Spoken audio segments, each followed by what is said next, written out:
नमस्कार। आपको तो ये पता चल ही गया होगा आज की क्लास से कि बोर्ड के नाम पे कैसे ठगी चल रही है, ठीक है। तो शीर्षक ही मेरा वही है।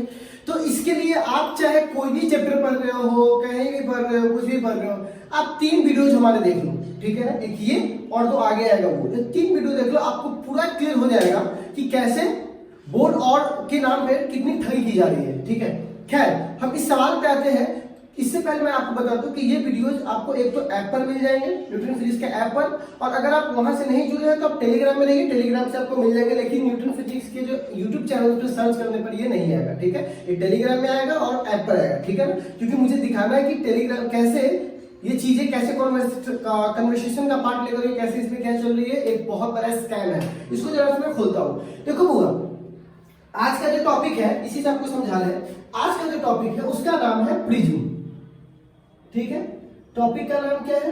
प्रिज्म। ये आप लोग पढ़े होंगे और इसको सुने होंगे 10th क्लास में भी इसको, ठीक है, बहुत बेहतर तरीके से। तो अब सवाल है कि सर ये प्रिज्म एग्जैक्टली में क्या है, क्या करना चाहते हैं, तो मैं इसको जरा समझाता हूँ, ठीक है ना। और याद रखिएगा ये ठगी वाला पढ़ाई है, ठीक है। पढ़ लीजिए, फिर आपको समझ में आया कि क्या अंतर है। मैं सारा बात को समझाऊंगा, पहले वीडियो देखिए। तो क्या है, कोई पूछेगा प्रिज्म क्या है, देखिए ध्यान से। हम लोग ऑप्टिक्स चैप्टर पढ़ रहे थे, रे ऑप्टिक्स।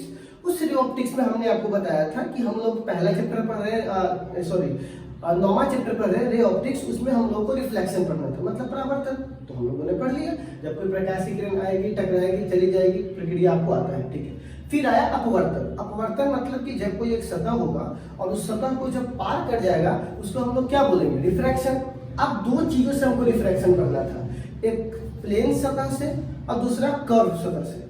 अब एक बात बताइए, मान लीजिए कोई ग्लास का शीशा है, वो प्लेन है, उससे लाइट गया, तो उसकी सारी प्रक्रिया हम लोग पढ़ रहे हैं, लैटरल शिफ्ट, नॉर्मल शिफ्ट, ये सब सारी चीजें हम लोग पढ़ लिए थे, ठीक है। अब दूसरा क्या होगा, मान लीजिए सतह ऐसे टेढ़ा है, कोई ऐसे, मान लीजिए कोई ग्लास ऐसे कर्व है, कोई पानी का सतह ऐसे कर्व है, तो ऐसी चीजों के लिए क्या करेंगे?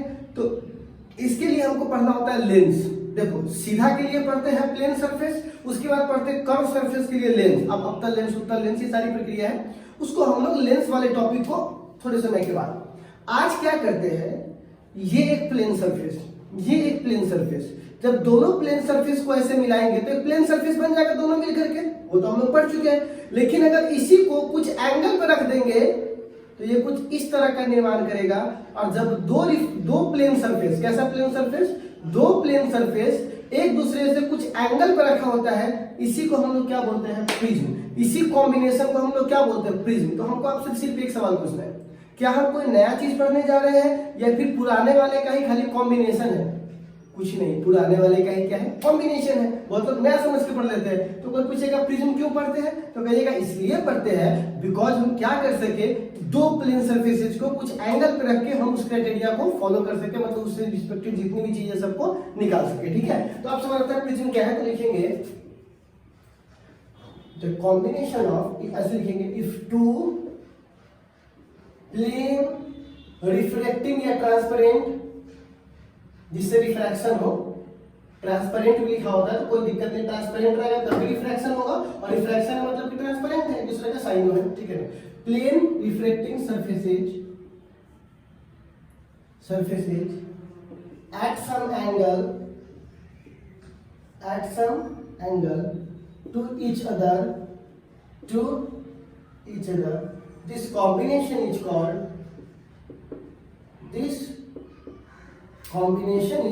क्या कहलाएगा बबुआ? वो प्रिज्म। क्या कहलाएगा?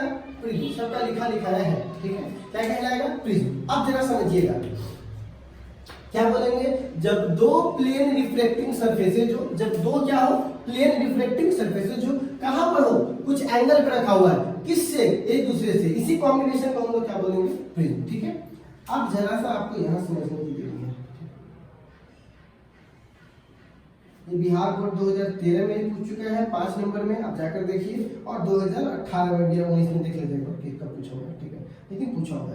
एक बात बताओ, यहां से एक लाइट गया, अच्छा ये प्रिज्म है, ठीक है। यहां से एक लाइट गया, इस लाइट को बोलते हैं बुआ इंसिडेंट रे। कौन सा रे बुआ? Incident ray. एकदम सिंपल है, खाली ध्यान से देखिए, कौन सा रे है? इंसिडेंट रे, ठीक है।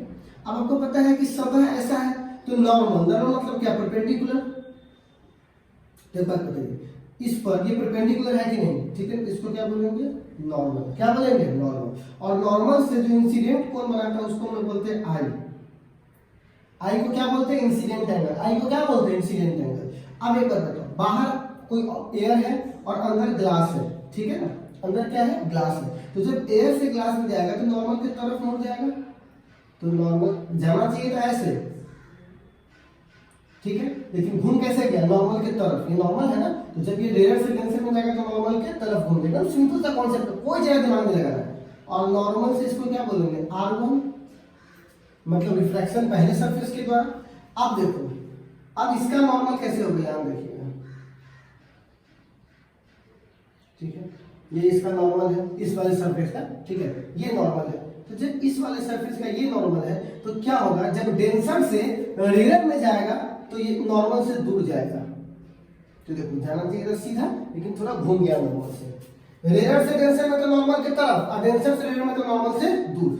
ये R1 है, तो इसको क्या मान लेते हैं, R2। अब देखो, इसको बोलते हैं इमर्जेंट रे। इमर्जेंट मतलब निकलने वाला। हम इसको रिफ्रैक्शन क्यों नहीं बोलते, इसलिए नहीं बोलते हैं क्योंकि इसमें दो सरफेसेज है।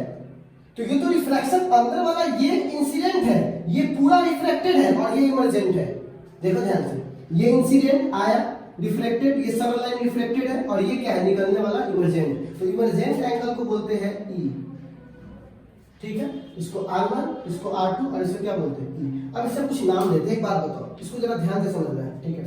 एक बात हमको जरा से बताइए, इसे कुछ नाम देते हैं, A, ठीक है, B, C, D, E, F, मैंने इसका नाम दिया है, ठीक है। अब चलिए इसको जरा से समझते हैं, ठीक है। हमको क्या निकालना है, मैं इसको समझाता हूं। तो सबसे पहले जो जो बात दिया हुआ उसको हम लिख लेते हैं, ठीक है ना। नाउ एक बात बता, आई को क्या बोलते हैं बुआ, इंसिडेंट एंगल। क्या बोलते हैं बुआ, इंसिडेंट एंगल। अच्छा, R1 एंड R2 को क्या बोलते हैं, रिफ्रैक्टेड एंगल, क्योंकि ये सारा जो एंगल बन रहा है वो रिफ्रैक्टेड रे के कारण, तीन ही रे है, इंसिडेंट, रिफ्रैक्टेड, इमर्जेंट। तो ये R1 R2 किसके द्वारा बन रहा है, रिफ्रैक्टेड रे के कारण। तो रिफ्रैक्टेड एंगल, कौन सा एंगल, रिफ्रैक्टेड एंगल। R1 है पहले सरफेस के द्वारा, R2 है दूसरे सरफेस के द्वारा, ठीक है। अब E को क्या बोलेंगे बुआ, इमर्जेंट रे। कौन सा रे बुआ, इमर्जेंट रे, ठीक है। अच्छा, ये हो गया। अब सवाल यहां पर आता है, नाउ मैं कुछ बोलता हूं उसको देखिएगा, ठीक है ना। Now quadrilateral A, B, F, E, ठीक है ना। Quadrilateral A, B, F, E। एक बात बताइए, आपको पता है यहाँ पर ये जो है ना, ये प्रिज्म का क्या है, कोण है, क्योंकि प्रिज्म बड़ा भी हो सकता है, छोटा भी हो सकता है। इस प्रिज्म के कोण को A बोलते हैं। तो अगर यहाँ पे A लिखा जाएगा तो बोलिएगा प्रिज्म एंगल, मतलब प्रिज्म कितना एंगल पर है, ये बात कौन दिखाएगा, ये A वाला एंगल, ठीक है। तो एक बात बताइए, क्वाड्रिलेटरल में कितने एंगल्स है, तो एंगल A प्लस एंगल कौन है, B, ये वाला। लेकिन B को मैं 90 लिखता हूँ। 90 क्यों लिखता, जरा देखिए तो, जब ये वाला और ये वाला मिला तो ये तो नॉर्मल है, तो नॉर्मल इससे कितना कोण बनाएगा, 90 डिग्री। तो यहां से लेकर यहां एंगल क्या है, 90 डिग्री, ठीक है ना, क्योंकि ये नॉर्मल 90 पे ही तो बना था, ठीक है। ये 90 डिग्री प्लस एंगल क्या है, F, प्लस फिर यहां पर भी ये नॉर्मल है, तो नॉर्मल इसके साथ कितना बनाएगा, 90 डिग्री। देखिए नॉर्मल और ये वाला कितना बनेगा, 90 डिग्री। ये क्या है ना, क्वाड्रिलेटरल है, ठीक है ना। तो बराबर कितना हो जाएगा, एक क्वाड्रिलेटरल का अंतःकोण का, चारों अंतःकोण का योग कितना होता है, 360 डिग्री। तो बताइए, angle A plus 90 degree normal के कारण प्लस F प्लस 90 डिग्री, ये चारों को जोड़िएगा तो किसी भी चतुर्भुज का जो अंतःकोण होता है कितना होता है, 360। अब बोलेंगे नाउ, तो angle A plus angle F बराबर कितना हो जाएगा, 98 180 उधर जाएगा तो कितना हो जाएगा, 180 डिग्री, ठीक है। उसको समीकरण पहला मान लें। अब लिखेंगे नाउ, अब मैं एक ट्रायंगल लिखता हूं, जरा ट्रायंगल देखिएगा, ट्रायंगल BFE, BFE ये एक ट्रायंगल है, ठीक है ना। अब एक बात बताओ, इस ट्रायंगल में R1 R2 और E या F है ना, तो यहाँ पर क्या लिखेंगे R1 plus F plus R2 बराबर, आपको पता है ना किसी त्रिभुज का अंतःकोण कितना डिग्री होता है 180 डिग्री सेकेंड। एकदम इजी है यार। एक ट्रायंगल का ये कितना हो जाएगा 300, एक ट्रायंगल का 180 और यहाँ पर ये क्या हो जाएगा क्वाड्रिलेटरल का 360, दोनों को बराबर कर दिए। अब 180 और 180 दोनों बराबर है, तो जब राइट हैंड साइड पर तो लेफ्ट हैंड साइड बराबर नहीं होगा, तो यहाँ पर क्या बोलेंगे equating first equal to second. यहाँ से क्या लिखेंगे बुआ फर्स्ट इक्वल टू सेकंड में, देखिए तो बुआ angle A plus angle F बराबर R1 plus R2 plus angle F से एंगल F कट गया, तो बताइए A बराबर क्या हो जाएगा R1 प्लस R2। तो कोई आपसे पूछेगा, ये पूछा हुआ है, एक साल दुनिया ये पूछा हुआ है, यही बात पूछा हुआ है कि प्रूफ कीजिए कि जो ये जो एंगल है प्रिज्म एंगल है, ए वो क्या बोलते हैं प्रिज्म एंगल, वो किसके बराबर है रिफ्लेक्टेड एंगल को। तो यहाँ पर आप लिख सकते हो प्रिज्म एंगल किसके बराबर है रिफ्लेक्टेड एंगल के। तो आपको पता है प्रिज्म एंगल को रिफ्लेक्टेड एंगल भी कहते हैं, ठीक है। तो ए बराबर क्या आ गया R1 प्लस R2, ठीक है। ये दो नंबर ये पूछा हुआ है, इसी में और ऐड करना, कुछ नहीं करना, थोड़ा और ऐड करना। और ऐड क्या करना है, आई होप ये समझ में आ गया होगा। एक बार हमने 360 लिया, एक बार 180 लिया। अब क्या किया, इसको इस वाले से रिलेट कर दिया, ठीक है। देखो जो मैंने क्वाड्रिलेटरल लिया इसमें ये कॉमन था, त्रिभुज लिया उसमें भी ये कॉमन था, तो कॉमन कट गया और ये किसके बराबर हो गया इस दोनों, ठीक है। अब चलो हम बात करते हैं थोड़ा सा और एक्सपेक्ट करके, ठीक है। अब हम लोग इसको, अब आपसे क्वेश्चन में ये पूछ दिया कि प्रिज्म एंगल रिफ्लेक्टेड एंगल के बराबर होता है, प्रूफ कीजिए। अब अगर मान लीजिए इसके बजाय आपसे ये पूछ दिया डेविएशन प्रूफ कीजिए, ठीक है ना। क्या बोलेंगे बुआ डेविएशन मतलब डेल्टा। और आपको पता है कि डेविएशन क्या होता है, बता चुके। डेविएशन क्या होता है कि जिस रास्ते पे जा रहा था, ठीक है, और अब जिस रास्ते पर चला गया उस दोनों के बीच के एंगल को हम क्या बोलते हैं डेविएशन। तो एक बात बताइए, जा किस रास्ते पे रहा था इस रास्ते पे, लेकिन अब फाइनली किस रास्ते पे चल रहा है, बीच वाला नहीं, जा रहा था इस रास्ते पर और फाइनली चल रहा है इस रास्ते पर। तो जब इस रास्ते को थोड़ा पीछे लेकर आइएगा, ठीक है, तो इसके बीच में एक एंगल बन रहा है, उसी एंगल को बोलते हैं डेल्टा।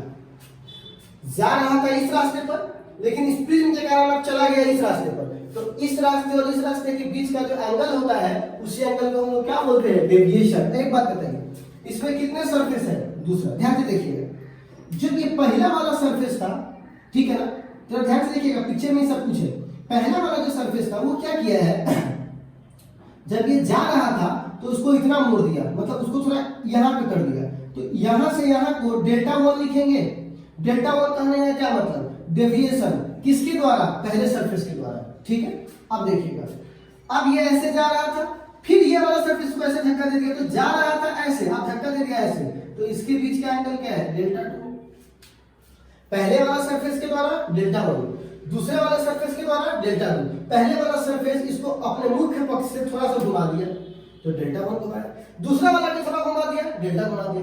अब इस फाइनल कितना घुमाया, दोनों को जोड़ लेंगे तो फाइनल घुमा देगा। तो एक बात बताइए, तो वैसे भी देखिए एक ट्रायंगल में इसको बोल देता हूँ जी, लिख देता हूँ, ठीक है। एक बात बताइए, तो in triangle G B E में, जी बी ई में delta is exterior angle. Exterior angle है कि नहीं, डेल्टा क्या है बाबू एक्सटीरियर एंगल। एक्सटीरियर एंगल बराबर क्या, एक्सटीरियर एंगल अपने सामने वाले इंटीरियर के योग के बराबर होता है, तो डेल्टा 1 प्लस डेल्टा 2 हो जाएगा। अब एक चीज जरा देखिएगा, ये आई है तो ये पूरा आई होगा, बिल्कुल ये आई, तो ये भी क्या है आई, ऐसे वाले से नहीं हो जाएगा। ये आई तो ये आई, ये R1, तो डेल्टा 1 का मान कितना होगा आई माइनस R1, क्योंकि R1 छोटा है आई बड़ा है, तो आई में से R1 घट जाएगा, तो ठीक है। अच्छा इसमें देखिए, तो ये E है, तो जितना ये है उतना ही ना ये है ना। तो बताइए इसका डेल्टा 2 का मान कितना हो जाएगा, बड़ा वाला E है उसमें से कौन घट जाएगा R2, तो जब E में से R2 घट जाएगा तो क्या बचेगा डेल्टा 2। तो बताइए डेल्टा 1 का मान कितना हो जाएगा i minus are one plus delta two का मान ई माइनस आर टू। देखिए एकदम सिंपल है, डेल्टा तो बराबर क्या हो जाएगा, ये पूरा आई है, ये पूरा आई है, इसमें से आर वन घटेगा बच्चा, तो क्या हो जाएगा, यही ना बचेगा। और इसी को हम लोग क्या बोलते हैं, यही तो डेविएट हुआ, जाना चाहिए था ऐसे, चला गया ऐसे। यहाँ पर भी क्या होगा, डेविएट हुआ, जाना चाहिए था इस वाले पथ पर, घूम गया इस वाले पथ पर, तो दोनों के बीच में क्या आ गया, डेविएशन आ गया। ठीक है, तो ये डेल्टा वन, ये डेल्टा टू प्लस, अब एक बात बताइए, इसको लिख सकते हैं आई प्लस ई और minus are one minus R two, बिल्कुल लिख सकते हैं। ठीक है, तो एक बात बताइए, डेविएशन बराबर क्या हो जाएगा, आई प्लस ई और minus are one, sorry R one plus होगा, तो R one plus R two, क्योंकि माइनस कॉमन है लिए दोनों में से। ठीक है, तो R one plus R two को हम लोग क्या बोलते हैं, ए। तो ये आपका इक्वेशन आ गया। तो कोई पूछेगा डेविएशन बराबर कितना होता है, ऑब्जेक्टिव सब भी है, कोई पूछेगा प्रिज्म का डेविएशन कितना होता है, तो i plus incident emergent minus prism angle. ठीक है ना, ए, ये आपका हो गया। ठीक है, बहुत लोग ऐसे भी लिख सकते हैं, आई प्लस मतलब डेल्टा प्लस ए बराबर आई प्लस ई, नहीं लिख सकते क्या, सिंपल सा है। ये आपका सेकेंड स्टेप है। पहला स्टेप में क्या बोला, प्रूफ कीजिए कि प्रिज्म एंगल रिफ्लेक्टेड एंगल के बराबर होता है। दूसरा क्या बोला, डेविएशन जो है वो बराबर होता है किसके, एंगल ऑफ इंसिडेंट और इमरजेंट और माइनस किसके, प्रिज्म एंगल के। ठीक है, अब तीसरा वाला फैक्टर क्या पूछेगा, जो कि आपके सामने बोर्ड एग्जाम में पूछा हुआ, दिखा देते हैं क्या पूछेगा। तो ये आपसे पूछेगा, इसको मिटा दे, इसको यहाँ पे रिजल्ट प्रूफ में लिख देते हैं कि डेल्टा बराबर क्या आया है, आई प्लस ई माइनस ए। ठीक है, अब इसको मिटाते हैं। अब हमसे पूछेगा, ठीक है ना, कि म्यू का मान निकालिए। किसका मान निकालिए, म्यू का। ठीक है ना, एक बात बताइए, मिनिमम डेविएशन क्या बोलेंगे, मिनिमम डेविएशन। ठीक है ना, क्या बोलेंगे, मिनिमम डेविएशन, मतलब डेविएशन क्या हो, एकदम मिनिमम हो, क्या हो, एकदम मिनिमम। तो जरा देखिएगा मिनिमम डेविएशन का मान क्या होगा, तो यहां पर क्या लिखेंगे, फ्रॉम स्नेल्स लॉ। तो एक बात बताइए, ठीक है, फ्रॉम स्नेल्स लॉ, तो म्यू बराबर, ठीक है ना, पहले एक बात समझ लीजिए, मिनिमम डेविएशन में क्या होता है, आई बराबर हो जाएगा ई के, मतलब इंसिडेंट और इमरजेंट दोनों बराबर हो जाएगा, क्योंकि एंगल बहुत छोटा है, मिनिमम डेविएशन, जब डेविएशन बहुत छोटा हुआ है तो आई बराबर क्या हो जाएगा, ई। अच्छा, और दूसरा R1 बराबर हो जाएगा R2 के। ठीक है, अगर डेविएशन मिनिमम हुआ तो I बराबर angle of incident angle of emergent के बराबर, और R1 किसके बराबर, R2 के बराबर। ठीक है ना, ये बराबर हो जाएगा। इस केस में देखिएगा, आपको पता है साइन आई बट्टा साइन आर, क्या बोलेंगे बुआ, साइन आई बट्टा साइन आर बराबर म्यू टू बट्टा म्यू वन। एक बात बताइए, साइन आई बट्टा साइन आर, म्यू टू का मान म्यू और इसका मान वन। ठीक है, अब एक बात बताइए, अब जरा एक बात बताइएगा, ठीक है, अब यहां से लिखेंगे नाउ। ठीक है, ए बराबर क्या फॉर्मूला है, R1 प्लस R2, एकदम सिंपल सा बात है, R1 प्लस R2। एक बात बताइए, R1 और R2 में क्या है बच्चा, कि मिनिमम डेविएशन में R1 बराबर क्या होता है, R2। तो जब दोनों बराबर है तो क्या हम इसको लिख सकते हैं, A बराबर 2R। तो बताइए R बराबर क्या हो जाएगा, R बराबर हो जाएगा A बट्टा 2। ठीक है, अच्छा ठीक है, बहुत अच्छा। अब इंसिडेंट एंगल तो आपको पता है ना, देखिए तो फ्रॉम डेल्टा बराबर आई प्लस ई माइनस ए, और आपको पता है कि आई बराबर ई है। क्यों, क्योंकि जब मिनिमम डेविएशन होता है तो आई इंसिडेंट इमरजेंट के बराबर, रिफ्लेक्टेड रिफ्लेक्टेड के बराबर। ठीक है, तो आप एक बात बताइए, इसको क्या लिख सकते हैं, डेल्टा, लेकिन ये मिनिमम है, क्या हुआ, मिनिमम। ठीक है, तो मिनिमम प्लस ये हो जाएगा बराबर आई प्लस आई, ये माइनस दूसरा का प्लस हो गया, दोनों बराबर है, लिख सकते हैं 2i। तो बताइए, तो यहाँ से आई बराबर क्या लिखेंगे, आई बराबर लिखेंगे डेल्टा मिनिमम प्लस ए बट्टा 2। ठीक है, ये किसका मान आया, आई का, ये किसका मान आया, आर का। अब क्या करेंगे हम लोग, अब हम लोग इस मान को यहां रखेंगे, तो बोलेंगे नाउ। तो बताइए, तो म्यू बराबर क्या फॉर्मूला आया, साइन आई बट्टा साइन आर, म्यू बराबर साइन आई की जगह बोलिए तो क्या लिखेंगे, डेल्टा मिनिमम प्लस a बटा 2, ठीक है। ये क्या निकल गया बउआ, साइन का वैल्यू, ठीक है ना। अब साइन r बराबर, तो r बराबर क्या है, a बटा 2, ठीक है। तो यही आपको प्रूफ करने के लिए बोर्ड एग्जाम में पूछा हुआ है, ठीक है ना। कब पूछा हुआ है तो मैं आपको दिखा चुका हूँ, एक ये साल देख लीजिए और एक ये साल देख लीजिए, 2 साल हमसे ये क्वेश्चन का है पूछा हुआ है। बस यही हमारा प्रीलिम था, हमारा प्रीलिम अप्रोक्सीमेट खत्म की ओर बढ़ जाएगा, ठीक है ना। तो आप समझ सकते हो कि इस 5 नंबरी में बोर्ड एग्जाम कैसे आपसे पूछा है। बहुत ही सिंपली कोई पूछेगा प्रिज्म क्या है तो प्रिज्म को बता दीजिए, ठीक है। इसके बारे में पूछेगा तो एक लाइट ऐसे गया, नॉर्मल खींच दीजिए, मोड़ दीजिए, फिर नॉर्मल खींच के मोड़ दीजिए, ये आई तो ये ई इमर्जेंट है, ठीक है। R1 R2, ठीक है। R1 R2 का मान निकाल लीजिए, इसको ए बोल दीजिए, ठीक है। एक बार ये लीजिएगा तो 360, एक बार ये लीजिएगा 180, ये दोनों में कॉमन था तो कट गया, तो ए बराबर कितना हो जाएगा, R1 प्लस R2, ठीक है। अच्छा अब डेविएशन तो जाना था ऐसे, चला गया ऐसे, डेल्टा पहले वाले के द्वारा डेल्टा 1, दूसरे वाले के द्वारा डेल्टा 2, ठीक है ना। तो पूरा आई तो आई में से R1, आई में से R2, डेल्टा 2 दोनों को जोड़ लीजिएगा, डेल्टा डेल्टा निकल गया। अब एक बार ए निकाल लिए थे, एक बार आई निकाल लिए थे। अगर मिनिमम डेविएशन हो तो दोनों बराबर हो जाएगा, बराबर हो जाएगा तो स्नेल्स लॉ में क्या करेंगे, आई बराबर एक बार ये वाला मान रख देंगे, दोनों को जोड़ के 2 करके नीचे कर देंगे और आर बराबर ये वाला मान, दोनों का मान रख देंगे, निकल गया। तो ये 3 स्टेप में है, इसी 3 स्टेप पे आपको 5 नंबर देता है, कभी कभी एक स्टेप पूछ के 2 नंबर दे देता है। कहेगा सर इसमें ठगने वाला बात क्या है, कुछ नहीं था। तो ये तभी समझ में आएगा जब आप कल का लेक्चर देखिएगा, ठीक है। तो कल का लेक्चर देखिएगा तो आपको ज्यादा समझ में आएगा इसमें ठगने वाला बात क्या है। हालांकि ठगने वाला कुछ नहीं है, ये आपका बोर्ड एग्जाम है, ठीक है। इससे आप क्या करोगे, आराम से जाइए, बेफिक्र होकर जाइए, 5 नंबर का बोर्ड एग्जाम लिख के आइए, कोई दिक्कत नहीं है। इसका लिखा लिखा है आपके टेलीग्राम पर मिल जाएगा, ठीक है ना। तो आप इसको जाकर के नोट कर लीजिए, नोट को ऑलरेडी आप वहां से कर ही सकते हैं। आप इस पिक्चर को ध्यान से समझ लीजिए और उसको बना के रखिएगा, ठीक है।